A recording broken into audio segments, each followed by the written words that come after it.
Presiden Prabowo meresmikan Danantara, sebuah super holding BUMN yang menjadi lembaga pengelola investasi dengan dana kelolaan mencapai 14.000 triliun rupiah. Dengan Danantara, ada harapan Indonesia menjadi pemain besar di level internasional.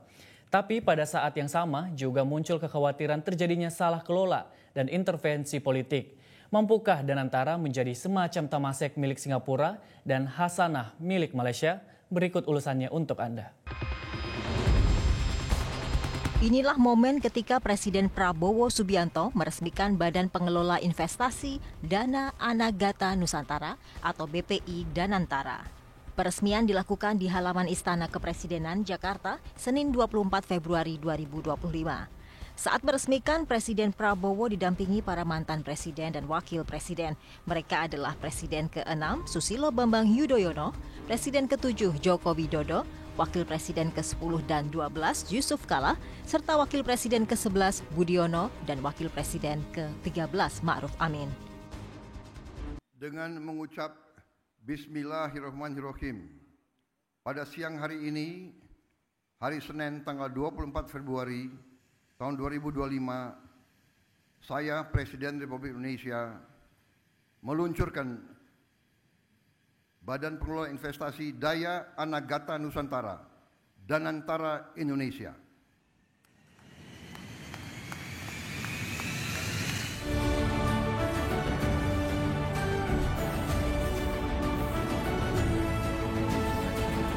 Pertama-tama tentunya kita penasaran, seberapa banyak aset yang ada atau nantinya akan ada di Danantara ini.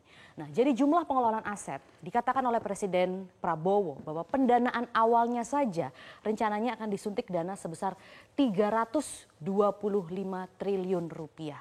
Dan diproyeksikan nanti ke depannya Danantara ini akan mengelola lebih dari 14.000 triliun rupiah.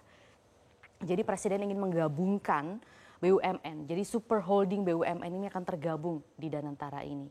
Nah, ini akan mengonsolidasikan pengelolaan BUMN tersebut, khususnya BUMN atau badan usaha milik negara yang besar-besar begitu ya. Melalui Danantara, pemerintah akan menginvestasikan sumber daya alam serta aset-aset negara, sehingga diharapkan badan ini dapat mendorong berbagai proyek yang memiliki dampak besar dan berkelanjutan bagi Indonesia. Danantara akan mengonsolidasikan Indonesia Investment Authority, INA, dan 7 badan usaha milik negara, BUMN. 7 BUMN yang telah bergabung dalam Danantara sebagai tahap awal adalah Bank Mandiri, Bank BRI, Bank BNI, PLN, Pertamina, Telkom Indonesia, dan MindID. Ekonom dari Lembaga Pengembangan Perbankan Indonesia, Rian Kiryanto, menyebut Danantara ini bisa menjadi daya ungkit dan daya dorong kegiatan ekonomi. Kalau Danantara ini betul-betul nanti di-manage dengan baik sebagai super holding ya, BUMN dengan AUM yang besar tadi, harapannya ini memberikan semacam daya ungkit ya, sekaligus daya dorong kepada kegiatan ekonomi. Kita tahu di situ ada 3 bank himbara besar semua, tiket size-nya rata-rata hampir 2.000 triliun, yang mana mayoritas daripada aset bank-bank pemerintah kita itu kan isinya kredit. Mudah-mudahan kreditnya betul-betul berkualitas, dan lebih penting dari itu, kreditnya adalah kredit produktif, sehingga bisa mengenerate unit-unit aktiviti ekonomi yang lainnya. Danantara diharapkan akan menjadi lembaga semacam Temasek punya Singapura atau Hasanah punya Malaysia, serta lembaga serupa di negara-negara lain. Dengan pengelolaan dana mencapai 900 miliar dolar Amerika Serikat atau sekitar 14.000 triliun rupiah, Indonesia akan diperhitungkan di dunia. Kendati ada harapan besar, tapi pembentukan Danantara bukan berarti tanpa kritik dan kekhawatiran. Poin utama yang disoroti adalah risiko salah kelola dan korupsi. Beberapa pengamat mengkhawatirkan potensi salah kelola dan korupsi dalam pengelolaan Danantara, mengingat pengalaman negatif dengan dana serupa di negara lain seperti skandal 1MDB di Malaysia. Kekhawatiran lain adalah potensi intervensi politik, terutama karena lembaga ini berada di bawah kendali langsung Presiden. Hal ini dapat mempengaruhi independensi dan objektivitas dalam pengambilan keputusan investasi. Selain itu, ada kekhawatiran bahwa Danantara mungkin tidak diawasi oleh lembaga audit negara seperti Badan Pemeriksa Keuangan (BPK) dan Komisi Pemberantasan Korupsi (KPK) yang dapat mengurangi transparansi dan akuntabilitas dalam pengelolaan aset negara. Menjawab berbagai kekhawatiran itu, Presiden Prabowo menekankan bahwa Danantara harus dikelola secara transparan dan dapat diaudit oleh siapapun dan kapanpun. Dalam pidatonya, Presiden Prabowo menegaskan Danantara harus dikelola dengan matang dan penuh kehati-hatian. Untuk itu, prinsip bersih dan transparan menjadi fondasi tata kelola Danantara yang baik agar bebas dari praktek korupsi. Presiden juga menyampaikan Danantara harus terbuka, siap diawasi dan diaudit oleh siapapun dan kapanpun.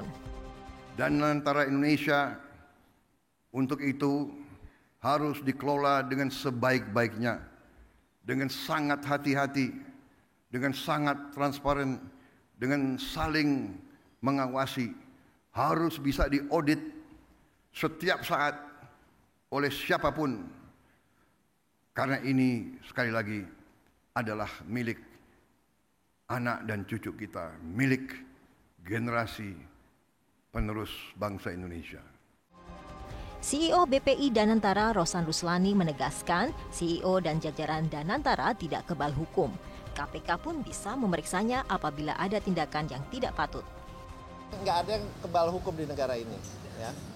Jadi KPK bisa, apalagi kalau ada tindakan yang tidak patut atau kriminal, sangat-sangat bisa. BPK ya kan ada program PSO, itu juga bisa diaudit untuk perusahaan-perusahaan yang ada PSO. Jadi berita ini harus diluruskan dan semua itu ikut mengawasi kita dan ikut berperan aktif dalam rangka yaitu memastikan bahwa kita berjalan dengan baik dan benar, ya. Sebagai desain baru pengelolaan dana kekayaan negara atau Sovereign Wealth Fund, Danantara merupakan terobosan yang baik. Tapi dalam pengelolaan aset negara, ide baik dan niat baik saja tidak cukup. Perlu pengawasan yang baik agar semua bisa berjalan sesuai rencana. Jelajahi cara baru mendapatkan informasi. Download Metro TV Extend sekarang.